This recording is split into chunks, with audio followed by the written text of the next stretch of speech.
প্রবাসী শ্রমিকদের কর্মসংস্থান এবং নিরাপত্তা নিশ্চিত করার রিক্রুটিং এজেন্সির দায়িত্ব।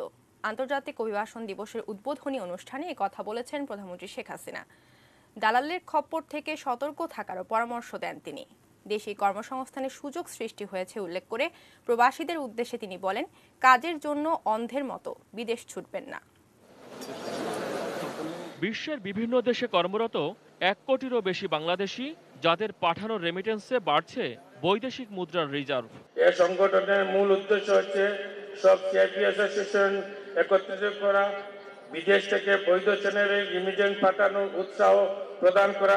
বঙ্গবন্ধু আন্তর্জাতিক সম্মেলন কেন্দ্রে সর্বোচ্চ রেমিটেন্স প্রেরণকারীদের সম্মাননা স্মারক দেয়া হয়। গণভবন থেকে ভিডিও কনফারেন্সের মাধ্যমে সেই অনুষ্ঠানে যুক্ত হন প্রধানমন্ত্রী শেখ হাসিনা।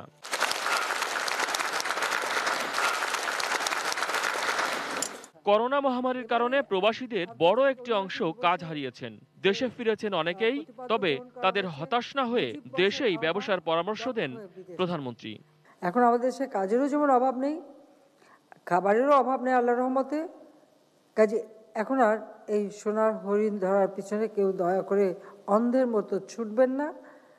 আপনারা নিবন্ধন করে তার মাধ্যমে যান, সেটাই আমরা চাই। কাজে এখানে হতাশ না হয়ে আপনারা পূর্ণ উদ্যমে আবার নিজেরাই নিজের দেশে কাজ করেন। আমাদের বড় বড় মেগা প্রজেক্টের কাজ কিন্তু অব্যাহত আছে।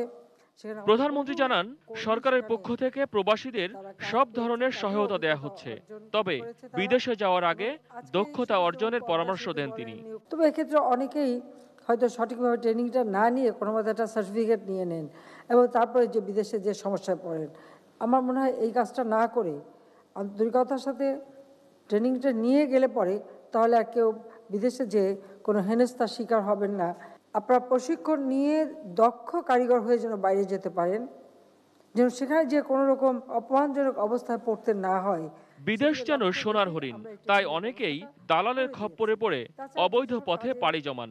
গন্তব্যে পৌঁছতে পারলেও পড়তে হয় অনিশ্চয়তায়, তাই এই বিষয়ে সকলকে সতর্ক করেন তিনি। শ্রমিক অভিবাসনের সঙ্গে যারা জড়িত, বিশেষ করে রিক্রুটিং এজেন্ট থেকে শুরু করে আমাদের মন্ত্রণালয়, তাদেরকে আমার অনুরোধ, এদেশের মানুষ কিন্তু মানুষ, সেভাবে তাদের মর্যাদা দিতে হবে।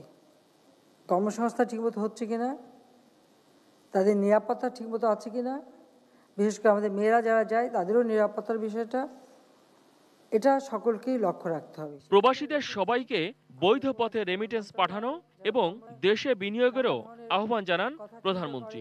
ভাবে যে বিদেশে গেলে বোধহয় অনেক অর্থ উপার্জন করবে। মহসিন কবির, এটিএন নিউজ।